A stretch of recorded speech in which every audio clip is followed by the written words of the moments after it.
और न झूठ बोलेगा न छल करेगा, बिल्कुल सीधे रास्ते पे चलना है तो सुख बहुत मिलेगा। और एक काम उसके साथ शुरू हो जाएगा कि वो भगवान के दर्शन करने लायक बन जाएगा। उसकी आत्मा और मन दोनों आपस में मिलते मिलते पवित्र हो जाएंगे, साफ हो जाएंगे, निर्मल हो जाएंगे। तो जब निर्मल हो जाएंगे तो हम तुम रामचरितमानस पढ़ते हैं, उन्होंने साफ लफ्ज़ में लिखा है, निर्मल मन सोई जन वही पावा। जिसका मन निर्मल है वो ही मनुष्य मुझको पा सकते हैं।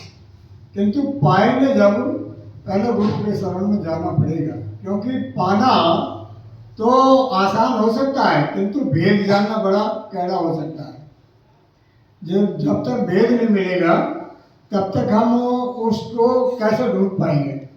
तो ये सतगुरु जो होते हैं ये परमात्मा से मिले हुए होते हैं। और हम जो गृहस्थी लोग हैं, जो घरों में कभी दुख के चपेट में आ रहे हैं, कभी सुख की चपेट में आ रहे हैं, कभी लाभ की चपेट में आ रहे हैं, कभी हानि की चपेट में आ रहे हैं, कभी शोक हमको घेर रहा, कभी खुशी हमको आ रही है, ऐसे जीवन जीने वालों को ये टिकाऊ सुख का रास्ता बताते हैं। टिकाऊ सुख ईश्वर के अंदर है और गुरु के ज्ञान में। बिना गुरु के ज्ञान के ईश्वर मिल नहीं पाएंगे और टिकाऊ सुख मिल नहीं पाएगा। बिना टिकाऊ सुख हुए हमारी आत्मा इस शरीर के अंदर जो 10वां द्वार है, देखो 9 द्वार तो होते हैं, ये इंद्रियों के 9 द्वार बढ़ जाते हैं। 5 ज्ञान इंद्रिय और 5 ही कर्म इंद्रिया शरीर के अंदर जड़ी हुई है। किंतु इनमें एक 10वां द्वार और है जो गुरु उसको बताते हैं। जब सूरत शरीर छोड़कर अपने प्रभु के प्रेम में, गुरु के प्रेम में प्रभु की ओर चलेगी तो 10वें द्वार को ही निकल कर जाती है। तो ये हर मनुष्य के पास होता है जो इंसानियत का दर्जा धारण किए हुए हैं, उनको जागरूकता होती है इस बात की कि 10वें द्वार है और हमें प्रभु के दर्शन करने हैं, तो वो सदगुरु की शरण ले ही लेते हैं। तो सबसे बड़ा ज्ञान सदगुरु के पास होता है। बाकी ज्ञान ये शरीर को सुखी और दुखी रखने वाले होते हैं। मान लो बीमार हो गए, अब किसी ने वो पढ़ाई पढ़ी कि भाई वो बुखार कैसे ठीक हो जाएगा, तो बुखार की दवाई दे देगा, शरीर ठीक हो जाएगा। तो उसने ज्ञान पढ़ा है तो शरीर को सुखी और दुखी, दुख को दूर करने वाला पढ़ा है। किंतु जैसे शरीर को दुख सुख व्याप्त है, ऐसे ही आत्मा को भी दुख सुख व्याप्त है। आत्मा का दुख सुख क्या है? जन्म लेना और मर जाना। ये 2 दिन की जिंदगी मानी गई है कि एक दिन वो जो जन्म लिया और फिर एक दिन वो जो जिस दिन शरीर छोड़ दिया। ये 2 दिन की जिंदगानी मानी गई है। कर लेने का जवानी में, इस 2 दिन की जिंदगानी में अगर बीच की जिंदगानी बिना प्रभु के प्रेम में बिता दिया तो वो जिंदगी फिर गिनती में नहीं आएगी। केवल वही 2 दिन आएंगे कि एक दिन जन्म लिया और दूसरे दिन वो माना जाएगा जिसमें तुमने वो शरीर छोड़ दिया। अगर एक जन्म लेने के दिन वाले शुरू में वहां से हम भगवान का भजन की ओर मुड़ जाते हैं तो सारा जीवन गिना जाएगा, पूरा जीवन गिना जाएगा। और जैसे इसमें जवानी आएगी उसमें भी प्रभु को पाना है। इस जवानी को आई शरीर के अंदर जवानी को प्रभु की ओर ज्यादा खर्च करो और संसार के लिए कम खर्च करो। संसार के लिए बहुत कम खर्च करो और प्रभु के लिए ज्यादा खर्च करो। आज तुमसे कहा जाए कि भगवान का भजन कर लो तो कहते हो समय नहीं है, थोड़ा पोछा में लग जाते हैं, कपड़े धोने में लग जाते हैं, खाना बनाने में लग जाते हैं और थोड़ा लेट जाते हैं तो फुर्सत ही नहीं मिलती, कभी इधर उधर जाना पड़ जाता है। और बहुत से कहते हैं हमारे तो काया में रोग इतने हो गए, बैठा नहीं जाता, चला नहीं जा रहा, खाना नहीं पच रहा, हजम नहीं हो रहा, बदन में पूरे में दर्द रहता है। तो बवाल पैदा कर लिया। कैसा बवाल हो गया? ये अज्ञान में हमारा आप लोग फंस गए, क्योंकि इस शरीर और जिंदगी को सुख से कैसे बिताया जाए वो ज्ञान देने वाला कोई है ही नहीं। अगर गुरु भी है तो अक्षर पढ़ाने वाले हैं। पहला शुरू करेंगे स्वर अ आ ई उ ए और फिर पहुंच जाएंगे व्यंजन पर क ख ग घ ङ ट ठ, जिससे दुनिया में एक बोलने का इशारा करने का, भाषा एक दूसरे को समझाने का, किसी पदार्थ को लेना देना है, उन भाषाओं का बोध करने में जिंदगी बीत जाती है। किंतु आत्मा कैसे बोलती है, आत्मा की भाषा क्या है, अपने प्रभु से आत्मा कैसे बोलेगी, ये तो मुंह बोल रहा। अगर जीव का तात्मा लगा रहना है तो कोई शब्द निकलेगा? क्या बोलेगा? शब्द नहीं निकल पाएंगे। क्यों? शब्द बनाती है जीव। अक्सर जो काटती है, जीव काटती है। जैसे मान लो कोई बांसुरी बजाता है, अगर बांसुरी में उंगली उन सुराखों पर ना इस तरीके से चलाई जाए तो बांसुरी स्वर नहीं काट पाएगी, केवल सीटी ही देगी, सीटी ही बोलती रहेगी। तो इस शरीर के अंदर गुरु का ज्ञान समाया हुआ है, और जब तक आत्मा गुरु की शरण न ले पाएगी, मन उसको समझेगा नहीं कि गुरु का दर्जा क्या है और गुरु हमें क्या सुख देना चाहते हैं, तब तक हम कदर ही नहीं करते, तब तक हम उनकी बात को समझना ही नहीं चाहते। सोचते हैं जो हम कर रहे हैं बस वही सब कुछ है। और सत्संग में भी अगर आते हैं तो जो बात बताई जाती है उसको रोक नहीं पाते, मान नहीं पाते, अपने जीवन में उतार नहीं पाते। उतारना हमको चाहिए, तभी गुरु के ज्ञान के माध्यम से हमारी आत्मा नौनिहाल होगी, दुखों से बच पाएगी। वरना ये जो पसारा आप हम देख रहे हैं, इसको सतगुरु जी ने माया का पसारा बताया है। अब माया भी किसी के अर्धांगिनी है, वो भी किसी की पत्नी है। तो जिनकी वो पत्नी है उनको कहते हैं काल। दोनों ने मिलकर ये खेल रचा हुआ है। शरीर बनाए, 184 योनियां बनाई, कर्मों का विधान बनाया, हवन करना सिखाया, कुरान बना दिया, वेद बना दिए, बहुत तरह के कार्यक्रम ऐसे बना दिए ताकि मनुष्य समाज अच्छा और बुरा परखे और अच्छे रास्ते को चलना शुरू हो जाए। और इनका गृहस्थ जीवन और सामाजिक जीवन और मनो शरीर का पाया हुआ जो लक्ष्य है, उद्देश्य है, निशाना है, वो इनको आसानी से मुहैया हो जाए, मिल जाए। किंतु हम तुम इस काम को करते ही नहीं। हम तुम तो फंस जाते हैं, कहते हैं ये रुपया मेरा और ये धन संपत्ति मेरी, ये मकान मेरा, ये जमीन जायदाद मेरी, ये दुकान मेरी, ये व्यवसाय मेरा, ये नौकरी मेरी। और जब रिटायर हो जाते तो कुछ नहीं रहता अपना। 60 साल में रिटायर हो जाते कि नहीं हो जाते? जब शरीर कमजोर हो जाता तो किसान भी रिटायर हो जाता है, उससे भी खेत में काम नहीं होता। किसान भी रिटायर होने की है शरीर का कमजोर हो जाना, और नौकरी पेशों के रिटायर होने की आयु है 60 साल से ऊपर रिटायर होते ही हो जाते हैं। तो जब रिटायर हो जाते हैं फिर क्या कर पाओगे? फिर तो जैसे थे वैसे ही हो जाता है जी। जैसे बचपन में था ऐसे बुढ़ापे की ओर चला जाता है। बचपन में शरीर नया होता है, बुढ़ापे में शरीर पुराना हो जाता है। तो इस शरीर से भी नेक छूट जाता है, लगाव खत्म हो जाता है, और रोग इसको घेर लेते हैं, शोभा इसकी खत्म हो जाती है, चले जाते हैं, मुंह में दांत नहीं रहते, हड्डियां और शकल और शरीर चमड़ी सब बेकार हो जाती है। तो इससे पहले जवानी में अपना काम कर लो।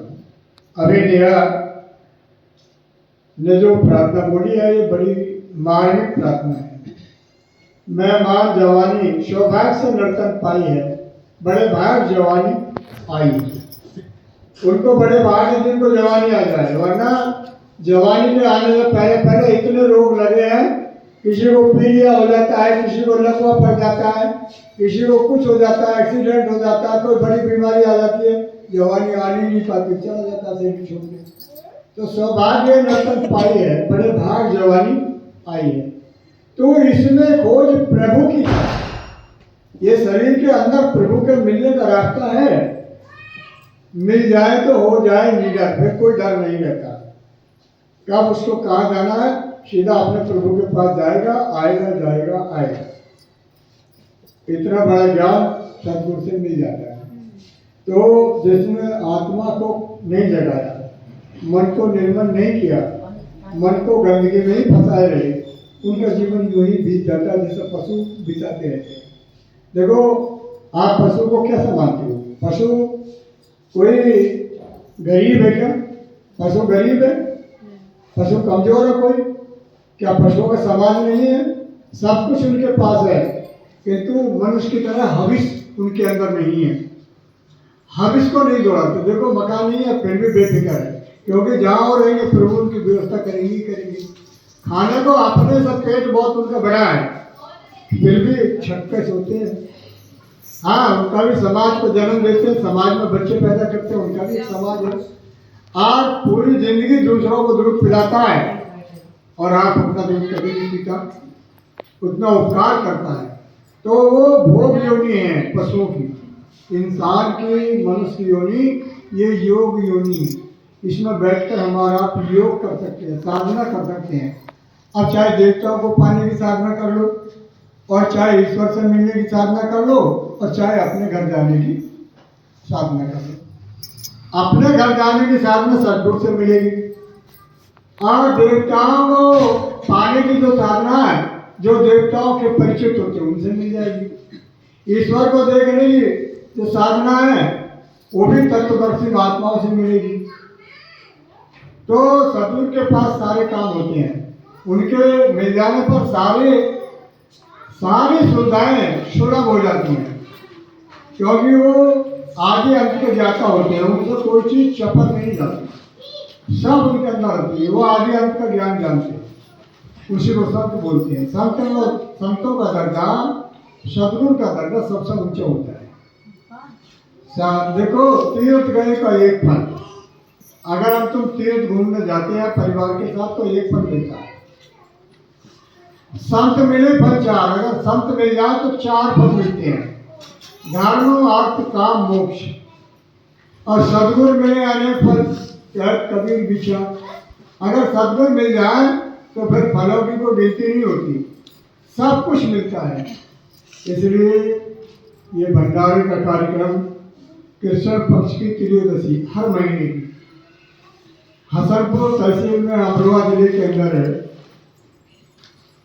आश्रम भी बना हुआ है महाराज जी का, जो महाराज जी नाम से जाने जाते हैं। और इस तहसील में ये मासिक सत्र भंडारे का कार्यक्रम भी होता है। यहाँ की संगत जो निर्मला बहन है, इसने रिक्वेस्ट किया कि हमें 1 महीने का सत्संग दे दिया जाए। ये बहुत बड़ी उच्च भावना होती है, उच्च कोटि की। देखो जो सुलक्षण से जुड़े हुए लोग होते हैं, चाहे नारी हो या पुरुष हो, वो अपने घर में एक नए धार्मिक किताब रखते हैं, उसको पढ़ते जरूर हैं। और जो और ज्यादा विमल बुद्धि के होते हैं, वो सतगुरु के शरण में पहुंचकर सत्संग जरूर मोबाइल पर सुनो या अपने घर कराकर सुनो या सत्संग की किताब पढ़ो। जरूर उनको एक भूख लगती है कि हम सत्संग जरूर पढ़ा जाए, क्योंकि जो सुख है सत्संग में तो और कहीं काम में है ही नहीं। सुख सत्संग में मानसिक सुख भी होता है, सत्संग में सामाजिक सुख भी होता है, सत्संग में पारिवारिक सुख भी होता है, सत्संग में बौद्धिक सुख भी होता है, और गुरु सुख तो सत्संग में भरा ही हुआ होता है, ठोस ठोस का भरा हुआ होता है। और जो जिस सुख को जान जाता है वो उसको पकड़ा और अपने अंदर रोका, फिर दूसरों सुख को पकड़ लेता है, फिर तीसरों सुख को पकड़ लेता है। तो सतगुरु के पास, सतगुरु की शरण में आकर सब चीज मिल जाती है, कोई चीज बाकी नहीं रह जाती।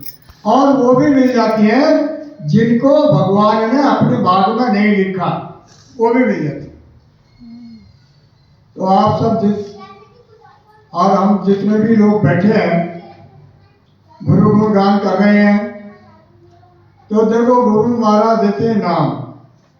नाम किसको कहते हैं? देखो अपने हिंदू पद्धति में जब कोई शरीर छोड़कर बड़ा बूढ़ा चला जाता है तो घंटा लाते हैं, घंटा बजाने वाला। एक लाते हैं शंख, लाते हैं कि नहीं लाते। एक होती है बालों की झाड़ू, चौल जिसको बोलते हैं। और पीछे पीछे लोग चलते हुए होते हैं, पुराने बुजुर्ग लोग, उनके पीछे चलते चलते वे कहते हैं राम नाम, राम नाम। तो सत्य बोलो गत है। तो लोग कहते हैं अरे ये रिवाज है, चलता आया है, ऐसा बोलना जरूरी होता है। तो जो सही काम हो रिवाज में परिवर्तित कर दिया, क्योंकि जाना तो है नहीं, राम नाम जाना नहीं, क्या ना अर्थ है। और वे ना वैसे जाएंगे जैसे जाए मूली का खेत, जिन्होंने राम के नाम को जानना नहीं चाहा, वो ऐसी मौत को पाएंगे जैसे मूली बोता है और खड़े खड़े मूली ऐसी मौसम में पहुंच जाती है, को खाने का भी नहीं रहती। तो किसान क्या करता है, ट्रैक्टर के पीछे यंत्र बांधेगा, सारे खेत को जोतेगा, जैसे जाए मूली का खेत, कोई इसकी कीमत नहीं रह जाती, बेकार हो जाता है, कपास बन जाती है। तो ऐसे ही अपना जीवन अगर राम नाम को समझ लिया, सदगुरु की शरण में पहुंचकर जान गए, जाग गए, तो यह जीवन धन हो जाएगा। और अगर नहीं समझ पाए, विश्व में ही अटके रहे, परिवार में अटके रहे, पढ़ाई और लिखाई में अटके रहे, तरक्की ऊंचाई और उत्थान में अटके रहे, तो ये जीवन एक दिन मौका हो जाएगा और ये शरीर बेकाबू हो जाएगा। जोड़ों में दर्द होगा, चला नहीं जाएगा, भोजन पचेगा नहीं, आंखें देखेंगे नहीं, कान सुनेंगे नहीं, कमर बल खा जाएगी, तब क्या करोगे? किसको पुकारोगे? कहोगे ये पोता मेरा, वो कहेगा चल चल मुझे स्कूल को देर हो रही, दादी का हाथ कौन पकड़ेगा? कौन पेशाब कराएगा? कौन नित कामों से निवृत्त कराएगा? ये सारी आपसे खड़ी हो जाएगी। इसलिए इस शरीर को उस समय तक पहुंचने से पहले पहले देखो, हाथ जोड़ कर ये प्रार्थना है, एक तो शाकाहारी हो जाओ, शाकाहारी हो जाओ। शाकाहारी किसको कहते हैं? फल, दूध, घी, साग, सब्जी, दूध, मलाई सब कुछ खाओ। 1 किलो घी हजम कर सकते हो, घी खूब खाओ। 100 गिलास दूध पियो, जिन्होंने खूब पियो, कोई मनाही नहीं, सब शाकाहार। किंतु बीड़ी, गुटखा, पान, तंबाकू, अंडे, मांस, शराब, हेरोइन, कोकीन, इंजेक्शन, ये बिल्कुल ये मांसाहार में आता है, इनको बिल्कुल मत लेना। ये मनुष्य शरीर गंदा हो जाएगा और इसको फिर जब ये गंदे कदम इकट्ठे अंतःकरण हो जाएंगे, प्रभु एक कंधे पर बैठे हुए चित्रा और विचित्रा दोनों फोटो खींच रहे हैं, पूरा स्क्रीन चल रही है अपने सबके हिसाब, कौन कहाँ क्या बोल रहा, कौन कहाँ चोरी कर रहा, कौन कहाँ झूठ बोल रहा, कौन किसको धोखा दे रहा, सब फोटो खींच रहा। और जैसे शरीर छोड़कर आत्मा स्वर्ग और वैकुंठ में जब अपना हिसाब किताब चुकाएगी तो सारी लीला की जाएगी। जैसे शादी में एल्बम बनाते ना, पहले कोई एल्बम नहीं बनती थी, पहले तो ऐसी शादियां हो जाया करती थी। अब तो बचपन की शादी और 100 साल के बुढ़ापे में जाके देखो तो उसके सारे बच्चे देखेंगे, देखो देखो देखो हमारे पिताजी की शादी हो रही है, देखो हमारी मम्मी देखो दुल्हन बनी हुई है, देखो वो घूम रही है। 100 साल बाद भी ऐसी दिखाई देगी जैसे कि उसकी नई शादी हो रही है। ऐसे ही वो चित्रा और विचित्रा सारे फोटो खींचते हैं, सब कुछ करने ले लेते हैं, और जब यमराज के सामने जाते हैं ना, आत्मा सब पेश हो जाता है। क्या तुमने ऐसा किया, ऐसा किया, बहू के साथ ऐसा किया, सास के साथ ऐसा किया, ससुर के साथ ऐसा किया, पति के साथ तुमने ऐसा किया। देखो टेलीविजन में अब रोजाना कुकर्म आ रहे हैं, कैसे आ रहे हैं?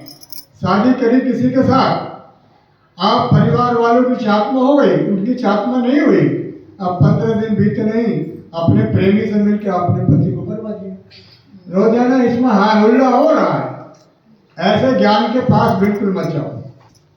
अपने भगवान और भाग्य और विधाता ने जो तुमको शरीर दिया उस पर भरोसा रखो। और यहाँ हिंदू धर्म पद्धति के अनुसार, ये सनातन पद्धति है, हिंदू धर्म पद्धति। सनातन पद्धति में क्या होता है?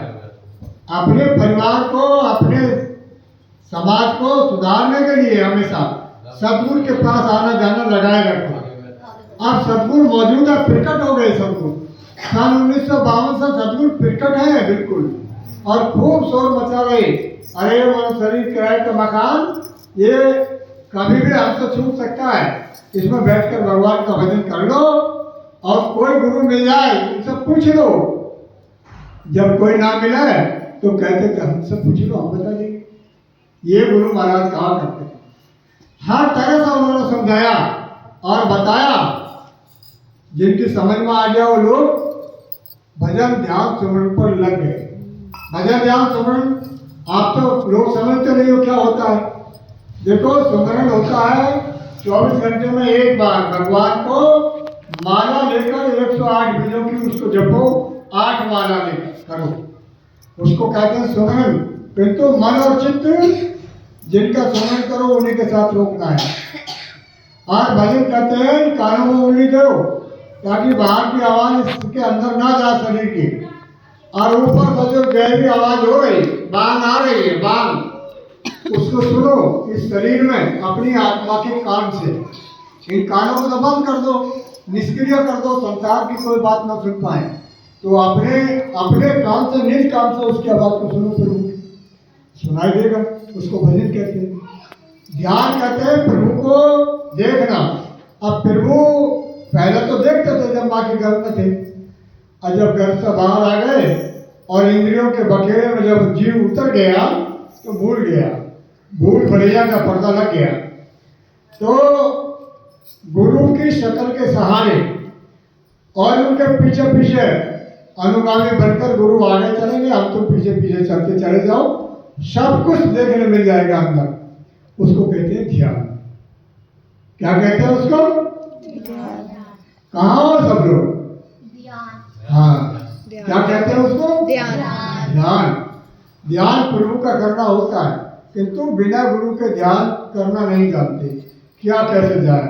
देखो बहुत से अपने आला बना लेते, नजरियो बनाए, इसमें तो गुरु की तस्वीर है, किंतु बहुतों के यहाँ गुरु की तस्वीर नहीं होती, और वो लक्ष्मी के रख लेंगे, गणेश के रख लेंगे, खाटू श्याम बाबा के रख लेंगे, मोहन बाबा के रख लेंगे, सबकी तस्वीर अपनी मर्जी से रख लेंगे, और फिर उसके आगे बैठ जाएंगे, एक ले लेंगे हाथ में घंटी, दिया जलाएंगे, इस तरीके से बजाते रहेंगे, और मुँह से कौम से जल्दी शरीर की आरती गाते रहेंगे। किंतु ये याद रखना, यहाँ भगवान का कोई फोटो नहीं खींच सकता। ये दुनिया में भगवान का फोटो खींच ही नहीं सकता, ना देवी देवताओं को खींच सकता। ये जितने भी अपने सामने हैं, ये सब कलाकार हैं, कलाकार हैं। ये भगवान है ही नहीं, देवी देवता है ही नहीं। देवी देवताओं की इस मृत्यु लोक में आने का कोई मतलब ही नहीं होता, और ना ही वो तुमको कुछ दे पाएंगे। देखो एक मोटे तौर पर समझाता हूं, अगर कोई आदमी नौकरी करता है और उसका चाचा बेचारा बेरोजगार होता है, दोनों आपस में, चाचा जो है और पिताजी वो आपस में न्यारे जुदा है, एक दूसरे से अलग है व्यवस्था उनकी। तो क्या जो नौकरी करता है वो चाचा के बेटे को नौकरी तनख्वाह दे देगा? दे देगा? नहीं देगा। दे देगा कोई? नहीं देगा।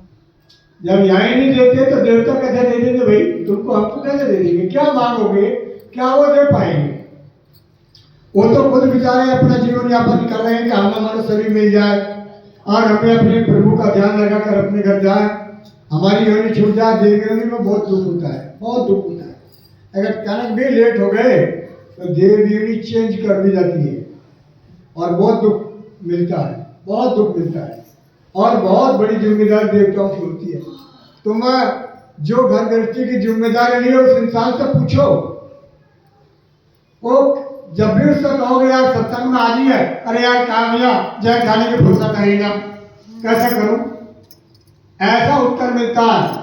मरने की फुर्सत नहीं है, खाने की फुर्सत नहीं है, क्या किया जाए? जब एक गृहस्थी छोटी 2 4 10 5 परिवारजनों की गृहस्थी को चलाने वाला इतना परेशान, तो तुमने कभी देवताओं की जिम्मेदारी देखी कितनी बड़ी होती है? ये जो कहते हो लक्ष्मी हमारे घर में आ जाए, वो लक्ष्मी की जिम्मेदारी देखिए कितना बड़ा ये संसार है, सारी की जिम्मेदारी लक्ष्मी जी की है, पैसा देना, और वो भी इतना देना जितना उसको लिखा हुआ इतना देना। वो कितनी परेशान होगी बताओ ना।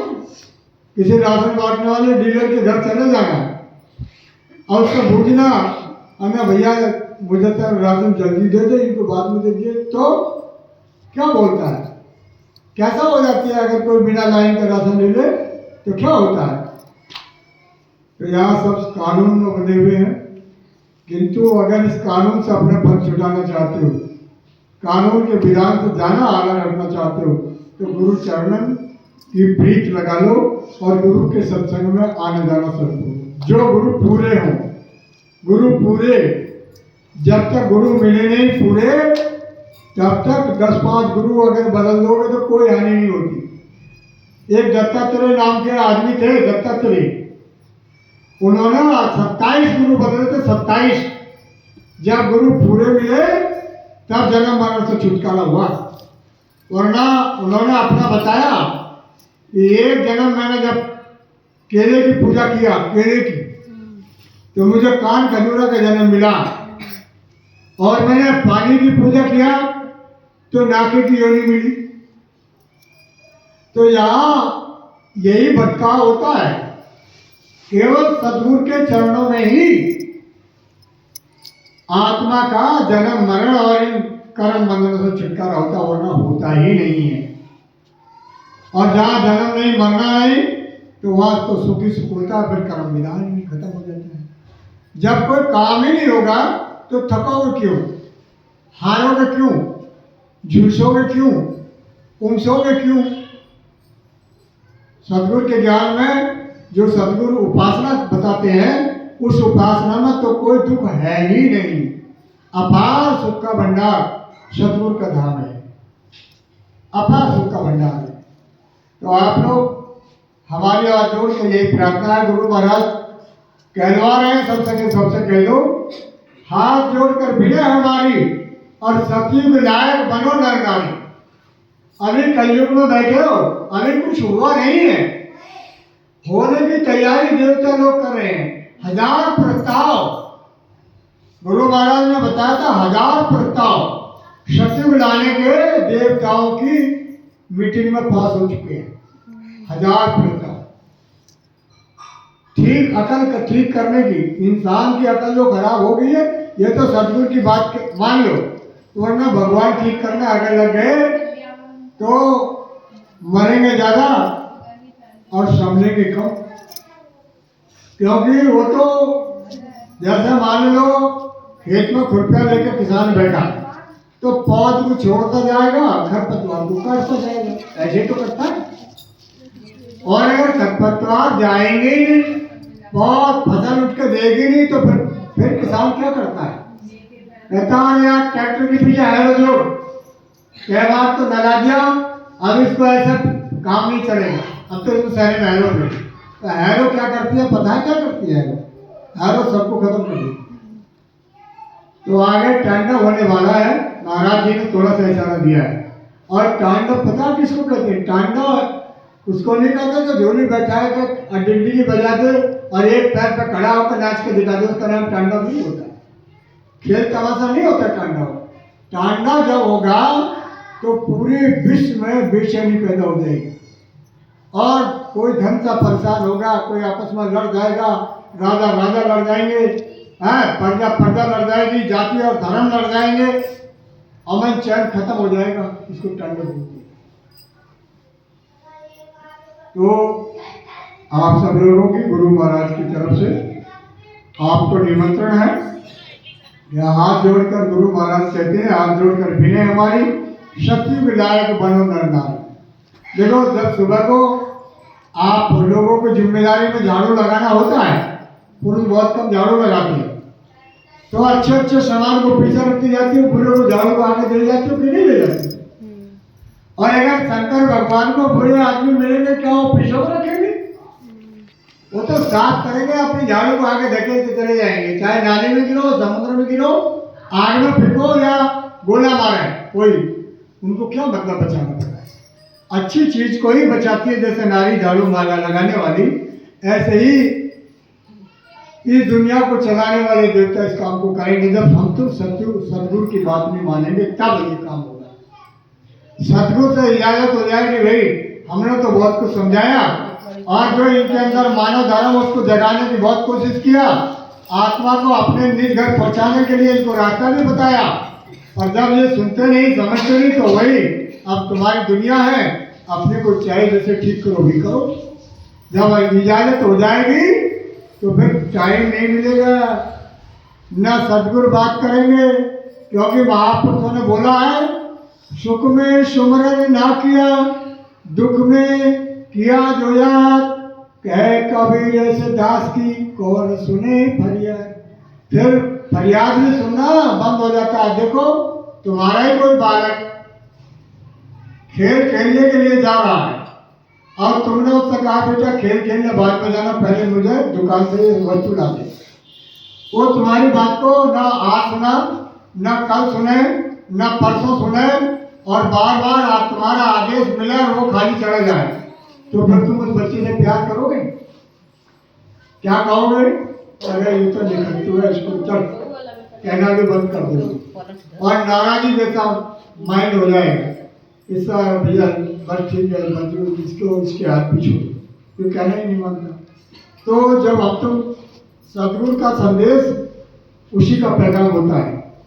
अगर सदगुरु का संदेश मान लो तो भगवान राजी हो जाएंगे, क्योंकि भगवान चाह रहे हैं कि मृत्युलोक में इनको मनुष्य जो दिया है और भगवान का भजन करने के लिए दिया है, और सदगुरु बता रहे हैं।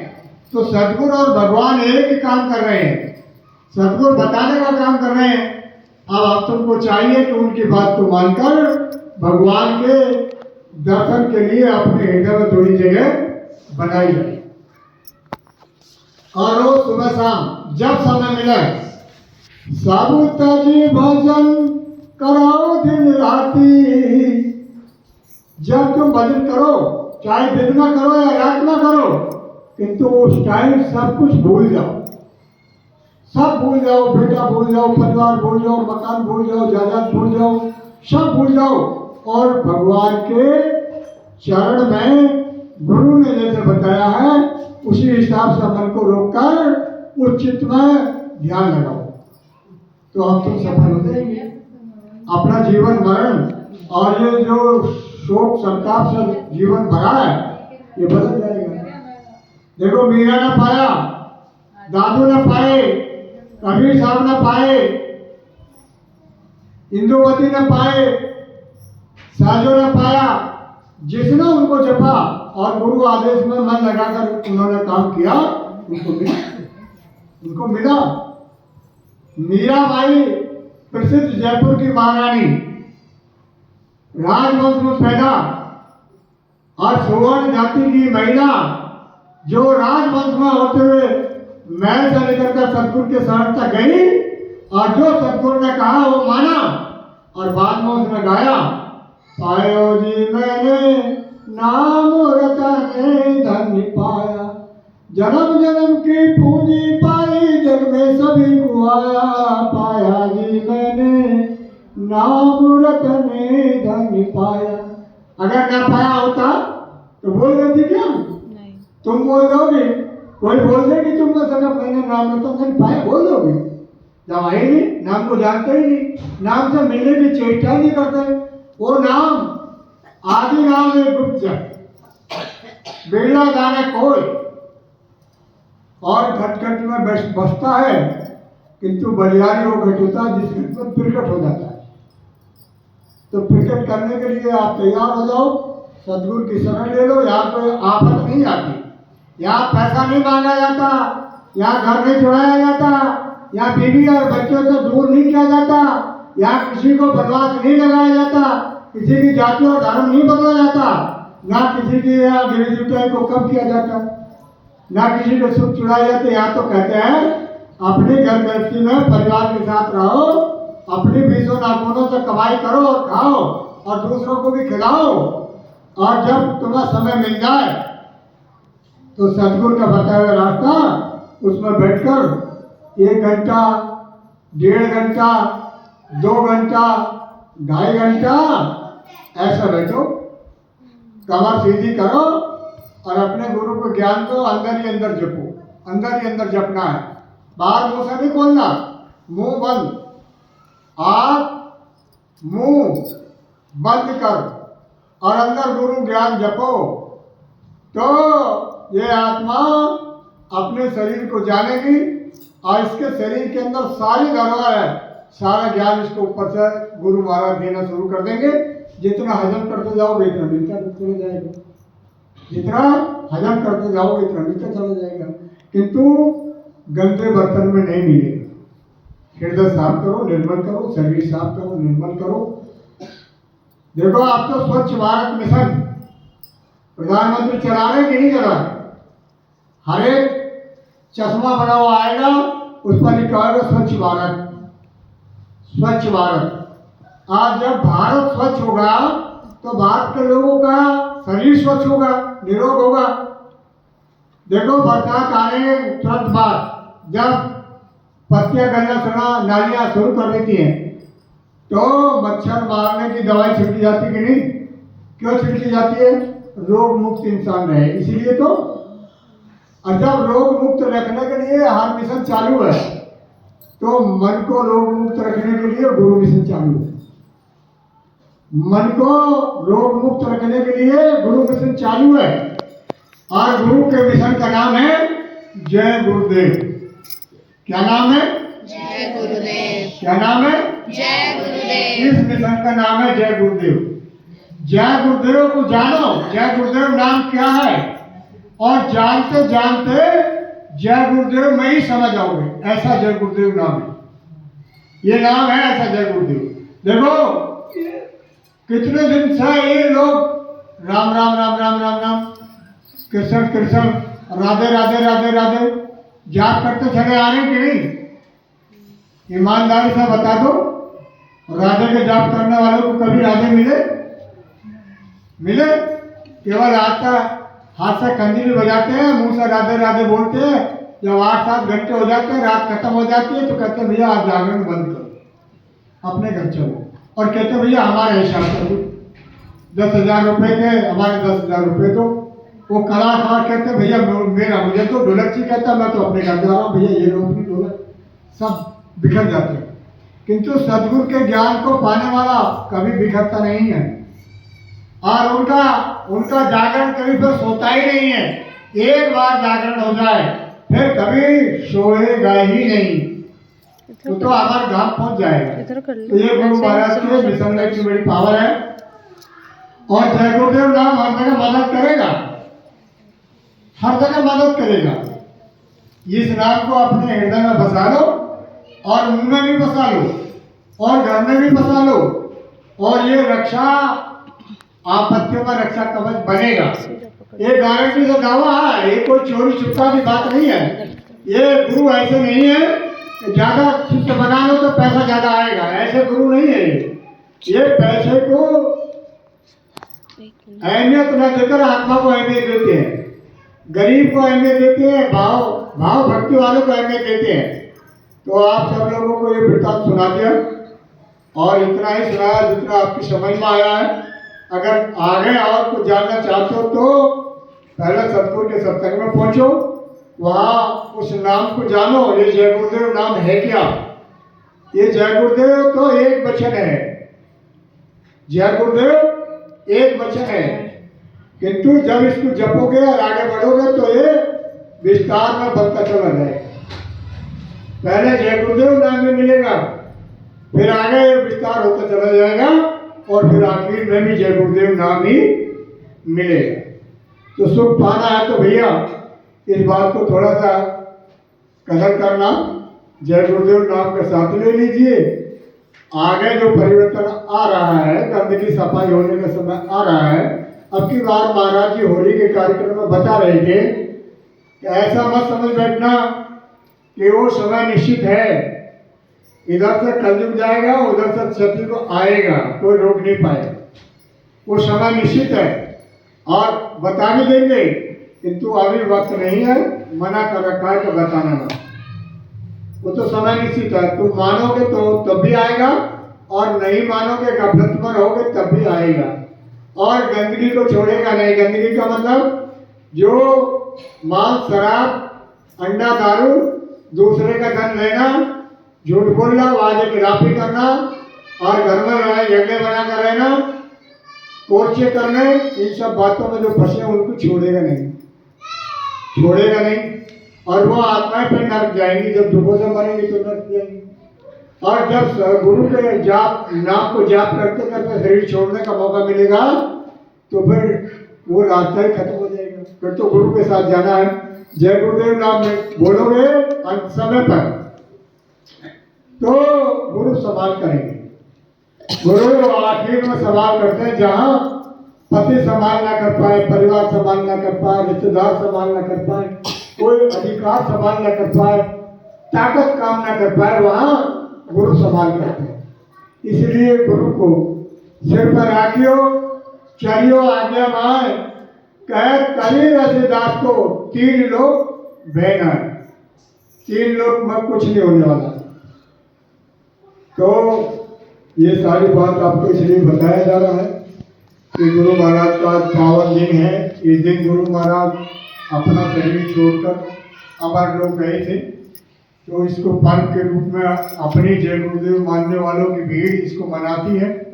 और जय गुरुदेव मानने वाले ऐसा नहीं कि हम हो गए तो हम ही रहेंगे, आप नहीं हो पाओगे, ऐसा नहीं है।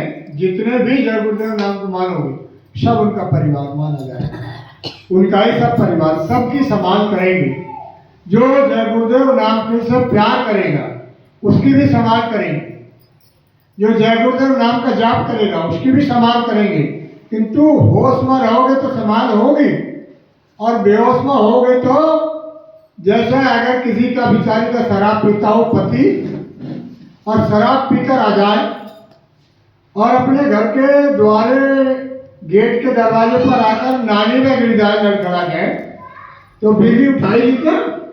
उठाएगी क्या? कहेगी अब मर जाता है को मुँह तंगे, इसके मुँह पर खुलते हराम साहब को बार बार कहती हूँ शराब छोड़ दो, मेरे सामने आकर घर में नाली में गिरा, मर जाता है, ऐसे बोलेगी।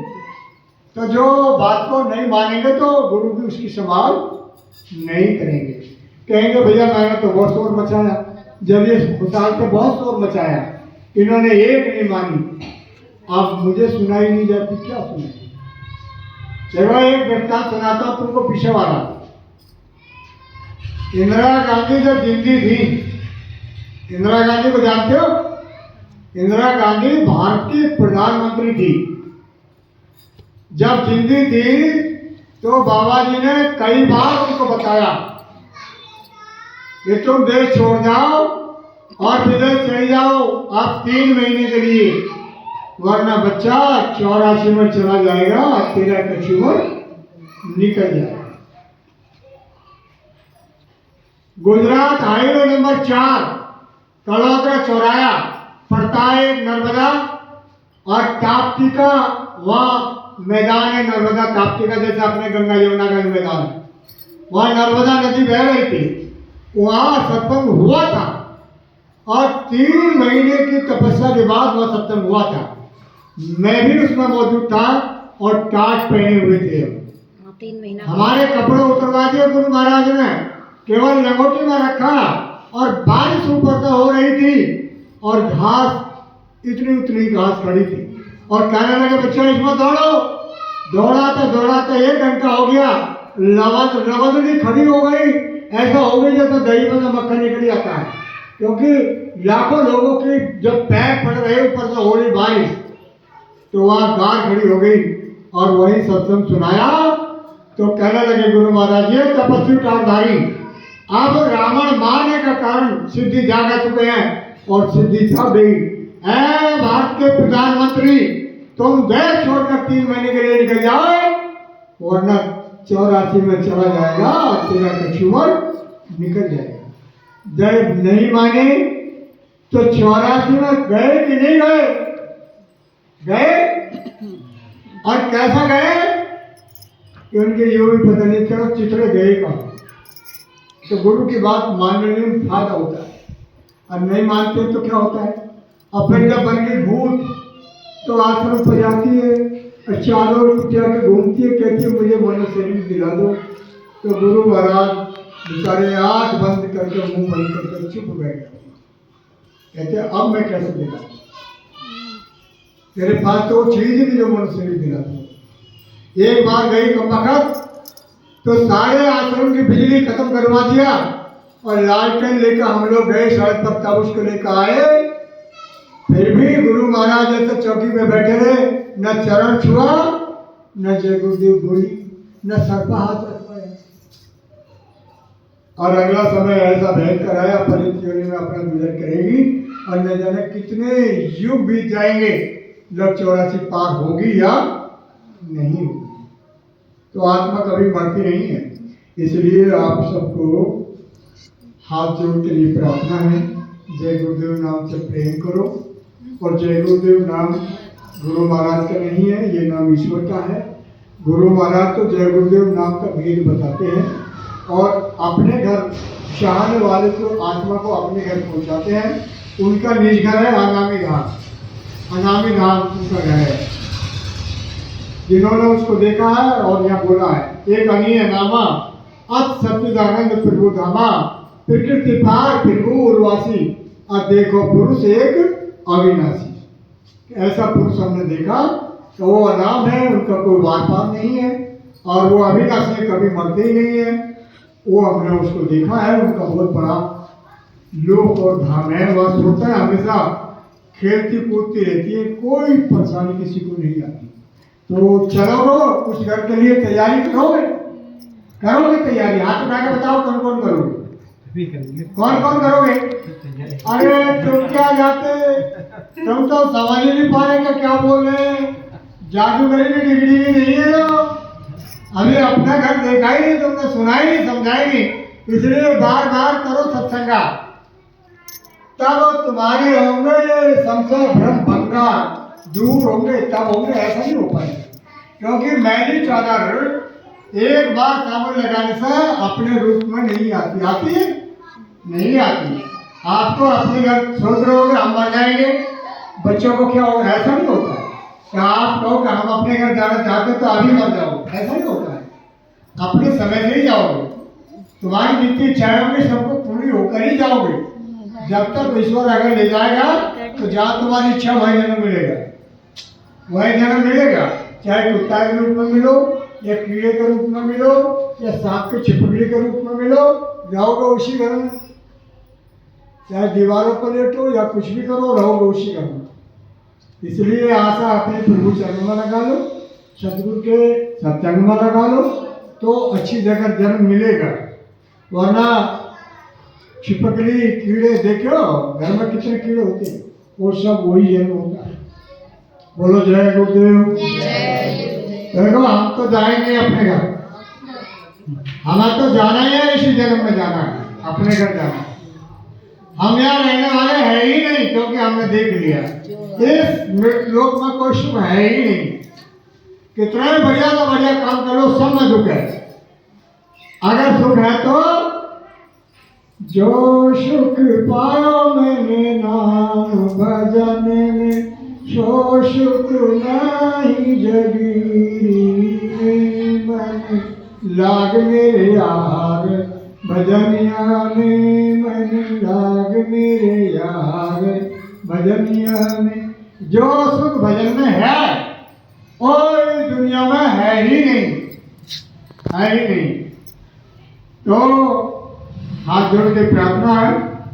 देखो हमें तो सतगुरु के साथ जाना ही जाना है, जाना ही जाना है। कब जाना है? जब शरीर छोड़ने का वक्त आएगा, आवाज आएगी तो हम एकदम तैयार और कहेंगे जय गुरुदेव जय गुरुदेव जय गुरुदेव। बस गुरु महाराज आ जाएंगे, अपना विमान लेकर उनके साथ ही जाना है, उनके ही साथ जाना है। यहाँ बुजुर्गों के हाथ से हमारे कागज फट चुके हैं, क्योंकि हमने गुरु के दिए नाम को संभाला है, तो हमारे कागज अभी यमराज के यहाँ नहीं है। जैसे लोग कहते हैं ना कि तुम्हारा राशन वहाँ मिलेगा जहाँ तुम्हारी शादी हो गई, किंतु कब मिलेगा? जब शादी के परिवार रजिस्टर में तुम्हारा नाम चढ़ जाएगा तभी तो मिलेगा। वहाँ तक कटेगा और जहाँ चढ़ेगा वहाँ तुम्हारा राशन मिलेगा। तो हमने तो अपना नाम कटा दिया है और सतगुरु के परिवार रजिस्टर में अपना नाम जुड़वा दिया है। तो अब हमें तो वहाँ जाना ही जाना है, जाना है, जाना है, रहना नहीं, जाना विश्वाबी सहजो तन की सुहाग पर क्यों गुदाओ शीश। ये बहुत छोटा सा सुहाग है, कै साल का है? कोई 20 साल, कोई 25 साल, कोई 30 साल, कोई 40 साल, कोई 50 साल, इतना ही सुहाग है। बाकी फिर ना कोई पति ना कोई पत्नी रहता, सब खत्म हो जाता है। इसलिए ईश्वर से अपनी शादी करो, ईश्वर से शादी करो, गुरु को ब्राह्मण बना लो, वो हमारा और ईश्वर का संबंध करा दे और मंत्र बता दे, उस मंत्र को मानो तो गुरु महाराज ईश्वर के संग आपको कर देंगे और पहुंचो अपने घर। वहाँ अपार सुखों का भंडार है, कोई कमी नहीं किसी सुख की। और यहाँ तो दिन भी रात भी होता है, वहाँ तो कोई रात होती ही नहीं है, दिन ही दिन रहता है हमेशा। परम प्रकाश रूप दिन राती, ना चाहिए घिया नहीं गिरत बाती। वहाँ तो 24 घंटे यही रहता है। और ये पता नहीं चलता कहाँ से आ रहा है, होता ही होता है। ऐसा गुरु महाराज ने बताया साथियों। उस धाम की चाह बनाओ, हृदय के अंदर जो चाह बनाओगे वही मिल जाएगा। ऐसा होता कि नहीं होता? देखो, अगर किसी बिचारी के लड़के ना होते हो, लड़कियां ज्यादा हुई हो, और उसके दिल में सच्ची चाह बन जाए कि मुझे लड़का चाहिए ईश्वर से, तो मिल ही जाता है। और अगर चाह ही भटकाने की है तो फिर कैसे मिल जाएगा? इसलिए अपने हृदय को साफ करो और अपनी चाह बनाओ और सतगुरु से भीख मांग लो दया की। मेहर की नजर करो मेरी ओर, दया की नजर करो मेरी ओर। अगर दया और मेहर की नजर अपनी ओर हो गई तो काम बन जाएगा।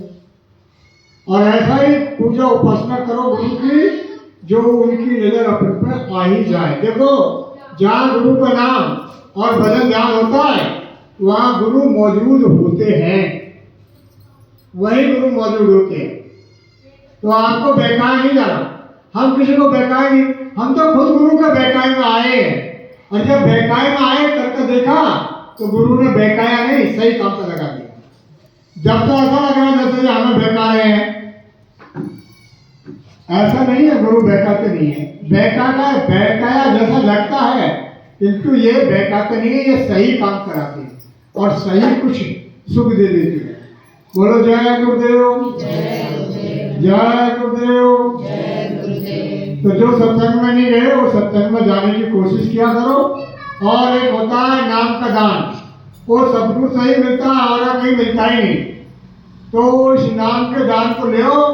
नाम आत्मा का गहना है, जैसा शरीर का गहना, नाक का गहना, कान का गहना, गले का गहना, पाँव का गहना, गट्टों का गहना, ये गहना होता है शरीर का। ऐसे ही नाम है आत्मा का गहना, आत्मा को सजाने वाला, आत्मा को सुख देने वाला। उसको ले और सदगुरु से मिलेगा। और सदगुरु हजार नहीं होते, भक्त का एक ही सदगुरु होते हैं, और वो है आजकल के ये उमाकांत जी महाराज, जो महाराज जी नाम से जाने जाते हैं। इनका आश्रम है मध्य प्रदेश उज्जैन पिघलेश्वर स्टेशन के पास मक्सी रोड। और इन्होंने जगह जगह आश्रम बना दिए हैं। अपने जिला अमरोहा में भी आश्रम बना है।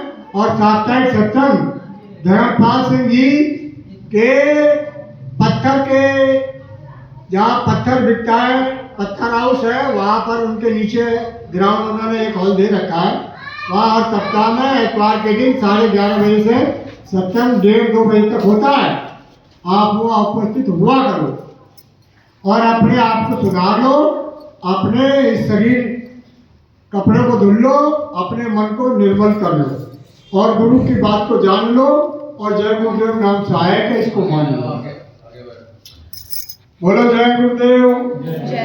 और देखो, एक बात और अपनी बात बताई थी महाराज जी ने, चाहे राम नाम जपो या कृष्ण नाम जपो, किंतु जो शाकाहारी नहीं होगे तो कोई जाप तुम्हारा माना नहीं जाएगा और उल्टा पाप लगेगा, उल्टा पाप लगेगा।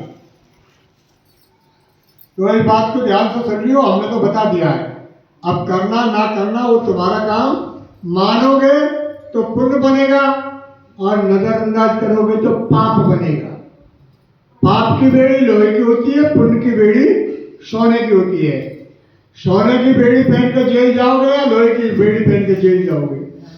लोहे की बेड़ी पहनने पर डंडा भी पड़ता जाता है, सोने की बेड़ी पहनने वाले को डंडा नहीं मारते, ऐसे ही जेल में ले जाकर छोड़ देते हैं। तो डंडा लगवाना है तो पाप करने से रुको मत, फिर देखना तमाशा क्या होता है। और अगर डंडा नहीं लगवाना, लोहे की बेड़ी नहीं पहननी, तो आज से ही धर्म कमाना शुरू करो और कोई क्षण में पाप मत कमाना। पाप की परिभाषा भी बता नहीं रहा हूं। पाप कैसे कैसे कमाया जाता है। जिस चीज को करने में मन रुचि ले और अच्छा लगे वो है धर्म, और जिसको करने में मन डरता हो और शर्माता हो और दुबकता हो वो होता है पाप। समझ लो बात, यह है पाप पुण्य की सीधी साधी परिभाषा। अनपढ़ भी जानेगा, पढ़ा लिखा भी जानेगा। बोलो जय गुरुदेव। तो कोई बात समझ में आई? कितना की समझ में आई? जरा हाथ उठाइए। आज सबकी समझ में आ गई करीब करीब, तो बहुत ठीक है भाई। एक दिन को हमें कोई अपने घर बुलाओ जो आम मांस खाता हो और फिर बात को छोड़ दे और फिर मुझे अपने घर बुलाओ। मैं तुम्हारे घर जाकर देखता हूँ कि बात समझ में कैसा है। अगर मैं गलत मानता हूँ तो मैं भी ठीक कर लूँगा अपनी बात को, किंतु एक दूसरे की देखा देखी तो बात समझ में आती है कि हाँ ये कैसे ठीक कर रहे हैं। देखो कोई पूजा पाठ करने लग जाए, शिवालयों को पूजा करने जाए, तो अपनी थाली को कोई नहीं देखता, सब दूसरे की थाली देखते हैं, दूसरे की कंडी को देखते हैं कि यूं क्या ला रही है, यूं क्या दिखा रही है, यूं कैसे करेगी। अगर खुद पर पूजा करनी आती तो दूसरे की कंडी को क्यों देखते? देख लेना कभी खड़े होकर, हम गलत नहीं बोल रहे। जब शिवालय पे जाओ पूजा करने के लिए हिसाब से, तो सब दूसरे की कंडी को देख कर चलते हैं कि इसकी कंडी में क्या क्या है, तब पूजा के लिए जाते। किंतु यहाँ तो गुरु महाराज सबको होशियार बना देते हैं, पहली शिक्षा में होशियार बना देते हैं। कोई पराधीन नहीं रहता, बस केवल कितना अधीन रहता है, किसी का नाम याद ना हो पाए, रूप याद ना हो पाए, भगवान की शक्ल याद ना रह पाए, कहाँ रहते हैं वो स्थान याद ना रह पाए, भूल जाते हैं ना। तो केवल इतना ही तुम्हें जरूरत पड़ेगी, बाकी सब गुरु महाराज पहले ही अपनी जेब में रख देते हैं। जैसा कोई बच्चा दूध लेकर घी लेकर कहीं जाए तो माँ उसकी जेब में प्याज रख देती कि नहीं? रख देती है माँ। क्यों रखती है माँ? बहुत प्रयत्न न लगे, प्रयत्न न लग जाए पीछे। वो बेटा तो जानता नहीं किंतु माँ जानती है। ऐसे ही गुरु तो तुम तो जानते हो, जो गुरु जानते हैं वो पहले ही जेब में रख देते हैं ऐसी दौलत जो तुम से परेशान ना हो। बोलो जय गुरुदेव। देखो आप जय गुरुदेव नाम की धुन बोलेगा एक बच्चा, हम तुम सबको पीछे बोलेंगे, ठीक है? और जितनी बार तुमको जय गुरुदेव नाम धुन बोला जाए इतना ही बोलते रहना। और कहोगे ये नया काम है, नया काम नहीं है। हमारे गांव में एक बात कथा हुई, कथा 8 दिन की कथा। तो वो जो कथा करने वाले थे मथुरा वृंदावन के थे, तो वो क्या करते थे, पूरे कई घंटे राधे राधे राधे राधे, एक बोलता था राधे राधे, फिर दूसरे बोलते थे राधे राधे, कई घंटे यही काम करते थे। हम बोले हम जब जय गुरुदेव कहलवाते तो लोग अचंबा मानते हैं, और राधे राधे कहलवाते तो अचंबा नहीं मान रहे ये लोग। हमारे कहने से कोई जय गुरुदेव बोले तैयार नहीं होता, ये सोचता है ये क्या खबा रहे। अब भैया वो जो राधे नाम निकला था वो भी भगवान का ही भजन में से निकला था, और ये जय गुरुदेव नाम भी भगवान के भजन से ही निकला है। भगवान के नाम को बताने का अधिकार महात्मा को होता है, तुम्हारे हमारे घर में जो बच्चा पैदा होता है उसके नाम का रखने का अधिकार ब्राह्मण को होता है। जो ब्रह्म को जानता है, जो गृह योग को जानता है, उसको अधिकार होता है। अगर हम तुमको ज्ञान होता तो हम तुम भी रख लेते, ये फला गृह योग में पैदा हुआ इस बच्चे का नाम इस रख लो, इसका जीवन सुखी बनेगा। तो ये जय गुरुदेव नाम महात्माओं ने दिया है, इसको प्रेम से अपना लो, पकड़ लो और इससे लाभ उठा लो, वरना यो 400 साल के बाद इसका जो शक्ति है वो खत्म हो जाएगी, फिर नया नाम अपने बीच में आ जाएगा। अब तुम रहो या ना रहो भैया, हम तो रहेंगे नहीं, हम तो इसी जन्म में जाना है। अब तुम रहोगे, तुम जानो कैसे करोगे? क्योंकि पितामह भीष्म को ये मत समझना, ये बात गलत है जन्म लेने की।